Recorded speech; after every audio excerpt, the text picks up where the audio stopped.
ओम शांति। आज बाबा के 25/5/21 के महावाक्य हैं। मुरली का टाइटल है मीठे बच्चे। इस ड्रामा के अंदर विनाश की भारी नोंद है। तुम्हें विनाश के पहले कर्मातीत बनना है। बाबा ने कहा कि ड्रामा में विनाश की ऐसी नोंद है जो बहुत भारी है और विनाश से पहले हम सबको कर्मातीत अवस्था को प्राप्त करना है। विनाश से पहले कर्मातीत बनने की स्थिति बना लेनी है। प्रश्न है, बाप की किन शब्दों की कशिश सम्मुख में बहुत होती है? बाप के किन शब्दों की कशिश सम्मुख में बहुत होती हैं? उत्तर, बाप जब कहते तुम मेरे बच्चे हो तो इन शब्दों की कशिश सम्मुख में बहुत होती हैं। सम्मुख सुनने से बहुत अच्छा लगता है। मधुबन सब बच्चों को आकर्षित करता है क्योंकि यहाँ है ईश्वरीय परिवार। यहाँ ब्राह्मणों का संगठन है। ब्राह्मण आपस में ज्ञान की ही लेन देन करते हैं। गीत हैं, हमारे तीर्थ न्यारे हैं, हम धरती के सितारे हैं। ओम शांति। बच्चे जानते हैं कि हम अविनाशी यात्रा अथवा रूहानी यात्रा पर जा रहे हैं, जिस यात्रा से हम लौटकर मृत्युलोक में नहीं आएंगे। मनुष्य तो यह बात जानते ही नहीं कि ऐसी यात्रा भी कोई होती है जहाँ से कभी लौटकर आना न पड़े। तुम लक्की स्टार्स को अभी पता पड़ा है, यह पक्का याद करना है।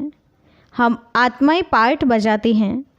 उस नाटक में ऐसे नहीं कहेंगे कि मुझ आत्मा ने यह वस्त्र पहनकर पार्ट बजाया, अब घर जाते हैं। वो तो अपने को शरीर ही समझते हैं। यहाँ तुम बच्चों को ज्ञान है कि हम आत्मा हैं। ये शरीर रूपी कपड़ा छोड़ फिर दूसरा जाकर लेंगे। ये 84 जन्मों के पुराने कपड़े हैं। यह छोड़कर नई दुनिया में फिर नए कपड़े लेंगे।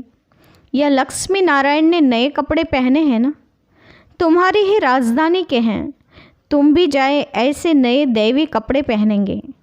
यहाँ तो कहते हैं मुझ निर्गुण हारे में कोई गुण नहीं। बाप ही फिर ऐसा गुणवान बनाते हैं। बाप कहते हैं मेरा भी पार्ट है, आकर फिर तुमको वाइसलेस बनाता हूँ। यहाँ यह है जीवन बंध धाम, रावण राज्य है। यह तुम्हारी बुद्धि में है कि हम पतित से पावन, फिर पावन से पतित कैसे बनते हैं। तुम बच्चे जानते हो कलयुग है अंधियारा। रावण राज्य का अब अंत है। राम राज्य की अब आदि होनी है। अभी है संगम। कल्प के संगम युगे बाप को ही आना पड़ता है। दुनिया वाले भी अब यह समझ रहे हैं कि अभी विनाश का समय है और स्थापना अर्थ भगवान कहाँ गुप्त वेश में है। अब गुप्त वेश में तो तुम आत्माएं भी हो। आत्मा अलग है, शरीर अलग है। यह मनुष्य चोला गुप्त वेश है। बाप को भी इसमें आना है। तुम्हारे शरीर पर नाम पड़ते हैं, उनको तो शरीर है नहीं। तुम भी आत्मा हो, वह भी आत्मा है। आत्मा का आत्मा के साथ अब मोह हुआ है। गाते भी हैं और संग तोड़ तुम संग जोड़ेंगे। जैसे आप मोहजित हो वैसे हम भी बनेंगे। बाबा बहुत मोहजित हैं। कितने ढेर बच्चे हैं जो काम चिता पर बैठ जल गए हैं। परमपिता परमात्मा आते ही हैं पुरानी दुनिया का विनाश कराने। फिर मोह कैसे होगा? पतितों का जब विनाश हो तब तो शांति का राज्य हो। इस समय सुख तो कोई को भी है नहीं। सभी तमोप्रधान दुखी बन गए हैं। यह है ही पतित दुनिया। शिव बाबा ही आकर स्वर्ग की स्थापना करते हैं, जिसका नाम शिवालय पड़ा है। शिव बाबा ने देवताओं की राजधानी स्थापन की है। वह है चैतन्य शिवालय। और वह शिवालय जिसमें शिव का चित्र है वो तो जड़ हो गया। अभी तुम समझ गए हो कि लक्ष्मी नारायण बरोबर स्वर्ग के मालिक थे, पूज्य थे। अब फिर पूज्य बन रहे हैं। तुमको अभी ज्ञान है तुम लक्ष्मी नारायण के मंदिर में जाकर उनको माथा नहीं टेकेंगे। तुम तो उनकी राजधानी में चैतन्य में जाते हो। जानते हो हम देवता थे, अब नहीं हैं। जो पास्ट होकर गए हैं उनके चित्र बनते हैं। लक्ष्मी नारायण के मंदिर सबसे जास्ती बिरला बनाते हैं, तो उनकी भी सर्विस करनी चाहिए। तुम जो यह लक्ष्मी नारायण के मंदिर बनाते हो, हम आपको इन्हों के 84 जन्मों की कहानी सुनाते हैं। युक्ति से यह सौगात देनी चाहिए। बाबा सर्विस की युक्तियाँ तो बताते हैं। माताएं जाकर बोलें, आप उनके मंदिर तो बनाते हो, परंतु उनकी जीवन कहानी को जानते नहीं। हम जानते हैं और समझा भी सकते हैं। समझाने वाली बड़ी रसीली चाहिए। बाप भी बैठ समझाते हैं ना। बाबा कहते, अगर छुट्टी नहीं मिलती है तो घर बैठे याद करो। यह तो जानते हो कि हम शिव बाबा की संतान हैं। मुरली तो मिल जाती है। ऐसे नहीं कि यहाँ आने से याद की यात्रा अच्छी होगी, घर में बैठने से याद की यात्रा कम हो जाएगी। बादल आते हैं रिफ़्रेश होने, तुम भी आते हो रिफ़्रेश होने। बाबा के पास सम्मुख जाएं। आत्मा को ज्ञान है, सम्मुख सुनने से अच्छा लगता है। बात तो वही है। देखते हो शिव बाबा कैसे बैठ बच्चों को समझाते हैं। बच्चे, तुम मेरे हो। तुमने 84 जन्मों का पार्ट बजाया है। तुम जन्म मरण में आते हो, मैं नहीं आता हूँ। मैं पुनर्जन्म नहीं लेता हूँ, अजन्मा भी नहीं हूँ। आता हूँ परंतु बूढ़े तन में प्रवेश करता हूँ। तुम आत्मा छोटे बच्चे के शरीर में प्रवेश करती हो। मैं परमधाम से आता हूँ नीचे पार्ट बजाने। मैं विकारी के गर्भ में नहीं आता हूँ। मुझे कहते हो त्वमेव माताश्च पिता त्वमेव। मेरा कोई माँ बाप हो न सके। मैं सिर्फ शरीर का आधार ले पार्ट बजाता हूँ। तुम मुझे बुलाते हो दुख हर कर सुख देने के लिए। अब सम्मुख आया हूँ, आत्माओं से बात कर रहे हैं। यहाँ तो सब ब्राह्मण ही हैं। तुम बाहर जाते हो तो हंस और बगुले हो जाते हो। यहाँ यानी कि मधुबन में तुमको संग ही ब्राह्मणों का है। आपस में ज्ञान की चिटचैट ही करेंगे। हम अपनी राजधानी स्थापन कर रहे हैं। बाबा आया हुआ है। एक दो को यह युक्ति बाप को याद करने की बताते रहो। भोजन पर भी एक दो को इशारा देते रहो कि बाप को याद करो। बहुत बड़ा संगठन है ना। वहाँ तो विकारी के साथ में रहते हैं तो उनकी कशिश होती है।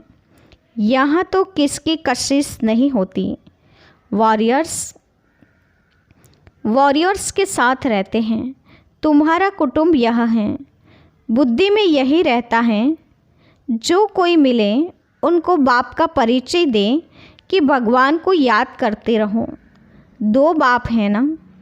लौकिक बाप होते भी भगवान को याद करते हो ना, वो लौकिक फादर हैं। लौकिक फादर को गॉड फादर नहीं कहेंगे। यह है पारलौकिक बाप। जरूर गॉड फादर से वर्षा मिलता होगा। ऐसे ऐसे भू भू करते रहो। तुम ब्राह्मण हो ना, सन्यासी भी भू भू करते हैं ना। इस दुनिया का सुख कागविष्टा के समान है। कितना दुख है। वह तो है हठ योगी, निवृत्ति मार्ग वाले। उनका धर्म ही अलग है। तुम जानते हो सतयुग में हम कितना सुखी पवित्र रहते हैं। भारत प्रवृत्ति मार्ग का था। देवी देवताओं का राज्य था। जो पवित्र थे वही पतित बने हैं। पुकारते भी रहते हैं, हे पतित पावन आओ। फिर कह देते परमात्मा सर्वव्यापी हैं। हम जाकर ज्योति ज्योत समाएंगे। पुनर्जन्म को भी नहीं मानते हैं। अनेक मत है ना। दिन प्रतिदिन वृद्धि होती रहती है। यह भी बताना है कि सन्यासियों की वृद्धि कैसे होती है। नांगों की वृद्धि होती है, जिसका जो धर्म है उसमें भी रहने से फिर अंतमति सो गति हो जाती है। जिसका जो जास्ती अभ्यास करते हैं, जैसे कोई शास्त्र आदि पढ़ते हैं, तो अंतमति सो गति, फिर छोटेपन में ही शास्त्र कंठ हो जाते हैं। अभी बाप कहते हैं मैं फलाना हूँ, यह हूँ, यह सब देह अभिमान की बातें छोड़ दो, अपने को अशरीरी आत्मा समझो और बाप को याद करो। इस शरीर को देखते हुए भी नहीं देखो। देह सहित देह के जो संबंध आदि हैं सबको छोड़ो, अपने को आत्मा निश्चय करो, परमात्मा को याद करो। इसमें टाइम बहुत लगता है। माया याद करने नहीं देती है, नहीं तो वानप्रस्थी के लिए बहुत सहज है। बाप खुद कहते हैं अभी तुम छोटे बड़े सबकी वानप्रस्थ अवस्था है। एक तरफ विनाश भी होता रहेगा, दूसरे तरफ जन्म भी लेते रहेंगे। पुनर्जन्म लेना होगा तो आ जाएंगे, बच्चे भी पैदा होंगे, फिर विनाश भी हो जाएगा। यह तो तुम जानते हो। कोई गर्भ में होंगे, कोई कहाँ होंगे, सब खत्म हो जाएंगे। सब अपना हिसाब किताब चुकता कर वापस जाएंगे। हिसाब किताब रहा हुआ होगा तो अच्छी रीति सजाएं खानी पड़ेगी, फिर वह भी हल्का हो जाएगा। ऐसे नहीं कि योग में भी रहो और पाप भी करते रहो।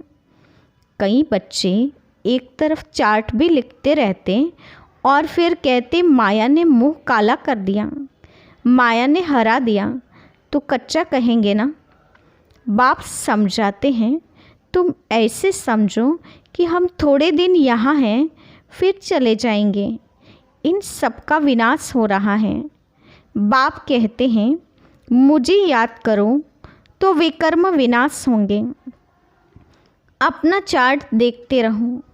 हम कितनों को रास्ता बताते हैं और पुरुषार्थ कराते हैं। तन मन धन से रूहानी सेवा में मददगार बनना पड़े। कहते हैं मन को अमन नहीं कर सकते, आत्मा तो है ही शांत। हम आत्मा अपने परमधाम में जाकर बैठेंगे। कोई दुनिया का संकल्प नहीं आएगा। ऐसे नहीं कि आंखें बंद कर अनकॉन्शियस होना है। ऐसे बहुत सीखते भी हैं। 10-15 दिन अनकॉन्शियस में भी हो जाते हैं। यह अभ्यास करते हैं, फिर इतने समय बाद जाग जाएंगे। जैसे टाइम बॉम्ब्स होते हैं तो उनका भी टाइम होता है।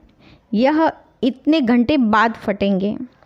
तुम बच्चों को पता है हम योग लगा रहे हैं। जब तमोप्रधान किचड़ा निकलेगा, हम सतोप्रधान बन जाएंगे, तो फिर इस शरीर को छोड़ देंगे। हम योग की यात्रा पर हैं। टाइम मिला हुआ है, फिर यही शरीर छोड़ना ही है, फिर सब खत्म हो जाएगा। टाइम नूंदा हुआ है, फिर पिछाड़ी में मच्छरों सदृश शरीर छोड़ेंगे। विनाश होगा, तुम कर्मातीत अवस्था को पाएंगे, फिर विनाश शुरू हो जाएगा। विनाश का बड़ा भारी सीन है। यह ड्रामा में भारी नोंद है। तुम जानते हो हमारी अवस्था एकरस रहेगी, खुशी में सदैव हर्षित रहेंगे। यह दुनिया तो खलास होनी ही है। जानते हैं कल्प कल्प संगम युग होता है, तब विनाश होता है। सिर्फ बॉम्ब्स नहीं, नेचुरल कैलेमिटीज़ भी मदद करती हैं। तो बच्चों को यह बुद्धि में रहना चाहिए, अभी हमको जाना है। जितना बाबा को याद करेंगे तो विकर्म विनाश होंगे, उच्च पद पाएंगे। Charity begets at home. कोशिश करना चाहिए। कन्या वह जो पियर घर और ससुर घर का उद्धार करे, तो चैरिटी बिगेट्स एट होम हुआ ना। सर्विस में लगा रहना चाहिए। बोलो शिव बाबा कहते हैं मुझे याद करो तो वर्षा मिलेगा। सीधी बात है। मुझ अल्फ को याद करोगे तो स्वर्ग का वर्षा तुम्हारा है। विश्व के मालिक तुम बन जाएंगे। अब वर्षा पाना है तो मुझे याद करो। बच्चों का फ़र्ज़ है यह पैगाम देना। आगे भी दिया था, बताना है विनाश सामने खड़ा है। कलयुग के बाद सतयुग आएगा। बाप ही आकर वर्षा देते हैं, रावण नरकवासी बनाते हैं। बाप आकर स्वर्गवासी बनाते हैं। कहानी भारत की है, भारतवासियों को खड़ा करना है। पहले शिव के मंदिर में जाकर समझाना है, यह बाप नई सृष्टि रचने वाला है। कहते हैं मुझे याद करो तो तुम्हारे विकर्म विनाश हो। यह निराकार बाबा आए हुए हैं, ब्रह्मा द्वारा स्वर्ग की स्थापना कर रहे हैं। अब बाप और वर्षे को याद करो।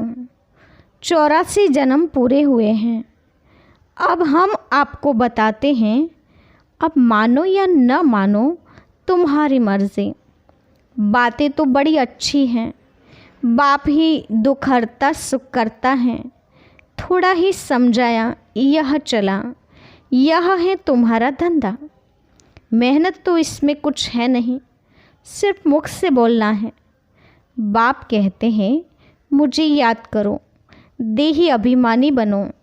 शिव के पुजारियों के पास जाओ, फिर लक्ष्मी नारायण के पुजारियों के पास जाओ, उन्हें उनकी जीवन कहानी सुनाओ।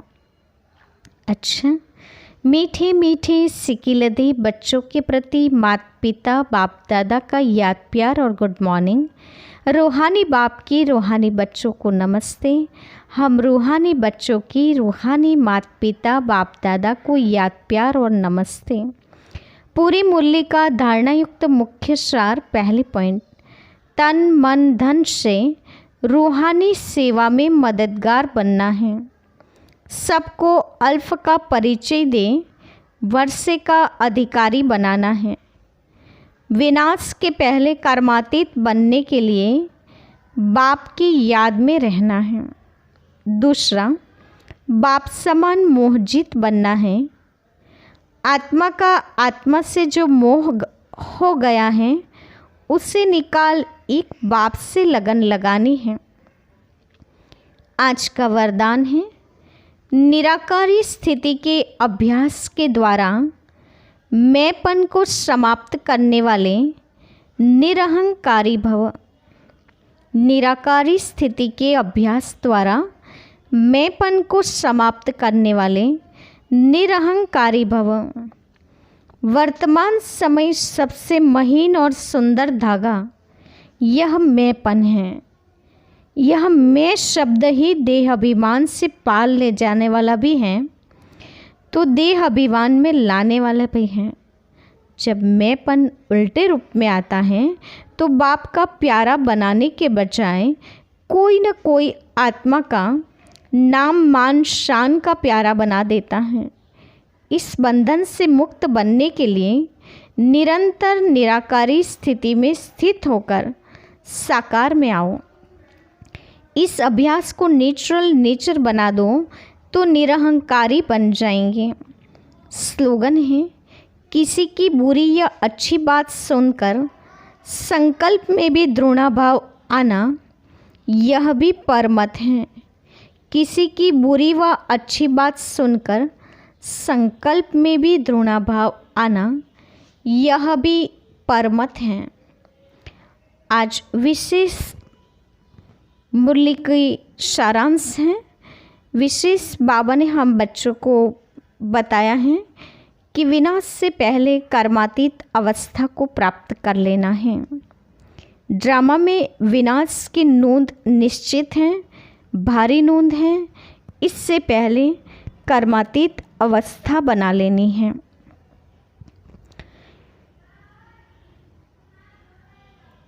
साथ ही बाबा ने कहा, बाप के किन शब्दों में बड़ी कशिश होती हैं। तुम मेरे बच्चे हो। बाप के जब हम बने तो जब बाबा ने दिल से हमें कहा तुम मेरे बच्चे हो, तो ये सम्मुख का कशिश करने वाला शब्द है।